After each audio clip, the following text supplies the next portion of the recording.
Hi friends, இன்றைக்கி paleo டயட்டோட டே 8ங்க. நான் இன்றைக்கி என்னென்ன டயட் ஃபுட் எடுத்துக்கிட்டேன் அப்படிங்கிறத பார்க்கலாமா? ஃபஸ்ட்டு வந்து பார்த்திங்கன்னா, என் ஹஸ்பண்ட் வந்து இன்றைக்கி அவுட் ஆஃப் மஸ்கட் போகிறாங்க. ஸோ அவங்களுக்கு காலையிலேயே எழுந்திரிச்சு லஞ்ச் பாக்ஸ் ப்ரிப்பேர் பண்ணி கொடுத்துட்டேன். அவங்களுக்கு பிடிச்ச மாதிரி எக்கு ஃப்ரைட் ரைஸ் தான் பண்ணேன். பொதுவாக எல்லா ஃப்ரைட் ரைஸுமே அவங்களுக்கு பிடிக்கும். பட் நம்ம காலையில் இயர்லியாக எழுஞ்சி பண்ணுறதுனால ரொம்ப ஈஸியான ஃப்ரைட் ரைஸ் வந்து எக்கு ஃப்ரைட் ரைஸ் தான். ஃப்ரைட் ரைஸில் வந்து பார்த்திங்கன்னா, நான் எப்போதுமே நிறைய வெஜிடபிள்ஸ்லாம் ஆட் பண்ணுவேன். அதே மாதிரி நமக்கு பிடிச்ச டேஸ்ட்டில் காரம், வெஜிடபிள்ஸ் அதெல்லாம் வந்து ஆட் பண்ணிக்கலாம். ஸோ அவங்களுக்கு வெளியில் ஃப்ரைட் ரைஸ் சாப்பிட்றத விட வீட்டில் சாப்பிட்றது தான் பிடிக்கும். ஸோ அப்படியே அவங்களுக்கு பிடிச்ச எக்கு ஃப்ரைட் ரைஸ் பண்ணி கொடுத்துட்டு, எதை எடுத்துகிட்டு போக மறந்தாலும் இந்த ஸ்வீட் பாக்ஸை எடுத்துகிட்டு போகிறது மட்டும் மறக்க மாட்டாங்க. எப்படியும் வீட்டில் வந்து ஏதாவது ஒரு ஸ்வீட் இருந்துக்கிட்டே இருக்கும். இந்த தடவை ஃப்ரெண்ட்ஸுங்க கொண்டு வந்து கொடுத்த ஸ்வீட்ஸ் இருந்தது. அதை அப்படியே பேக் பண்ணி எடுத்துக்கிட்டாங்க. அப்படியே அவங்கள ஆஃபீஸ்க்கு அனுப்பிட்டு நான் வந்து எனக்கு பிரேக்ஃபாஸ்ட் வந்து ரெடி பண்ணேன்.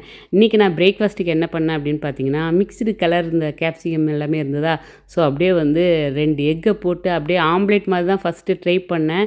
தென் வந்து பார்த்திங்கன்னா, பார்க்குறதுக்கு பீஸா மாதிரி இருந்ததா, அப்படியே பீஸாவாக கன்வெர்ட் பண்ணிவிட்டேன். அது மேலே வந்து பார்த்திங்கன்னா, இந்த பீஸாவில் என்னென்னலாம் ஆட் பண்ணுவாங்களோ, இந்த ஒரிகானோ, தென் வந்து இத்தாலி ஹெர்ப்ஸு, சில்லி ஃப்ளாக்ஸு, தென் வந்து இந்த மசாலா சீஸு இதெல்லாமே ஆட் பண்ணி பார்த்தா, பார்க்குறதுக்கு இட்ஸ் லுக்கிங் லைக் பீஸா மாதிரியே இருந்ததுங்க. ஸ்மெல்லும் பீஸா ஸ்மெல் தான்.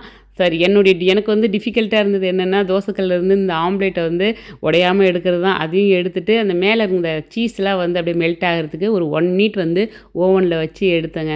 ஓவனில் வச்சோன்னா அந்த சீஸ் எல்லாம் அப்படியே மெல்ட் ஆகி அப்படியே பார்க்குறதுக்கு அப்படியே பீஸா மாதிரியே தாங்க இருந்தது. அதுமாரி டேஸ்ட்டும் ஸ்மெல்லுமே ரொம்ப நல்லா இருந்தது. இந்த மைதா மாவு இல்லாமல் எக்கு பீஸா ரொம்ப ப்ரோட்டீன் ரிச்சு. சாப்பிட்டது வந்து பார்த்திங்கன்னா ரொம்ப ஃபில்லிங்காக இருந்ததுங்க. காலையில் சாப்பிட்டது தான். அதுக்கப்புறம் நைட் டின்னர் தான் எடுத்துக்கிட்டேன். நடுவில் வந்து மோர், தண்ணி, கொஞ்சம் ஒரு கப் டீ அந்த மாதிரி எடுத்துக்கிட்டேன். இன்றைக்கி ஹஸ்பண்ட் வீட்டில் இல்லையா, அப்படியே வந்து தக் லைஃப் வந்து நெட்ஃப்ளிக்ஸில் போட்டிருந்தாங்க. அப்படியே படம் பார்த்துக்கிட்டே கொஞ்சம் டைலரிங் ஒர்க்கு, நடுவு எடிட்டிங் ஒர்க்கு இதெல்லாம் பார்த்துட்டு நைட்டு வந்து பார்த்திங்கன்னா, கொஞ்சம் அந்த முட்டைக்கோஸ் வந்து பேலன்ஸ் இருந்தது. ஸோ அதை அப்படியே பொரியல் பண்ணி நைட் டின்னருக்கு எடுத்துக்கிட்டேன். முட்டைக்கோஸ் பொரியல் பார்க்குறதுக்கு வந்து பார்த்திங்கன்னா, இதுவும் உப்புமா மாதிரி இருந்தது.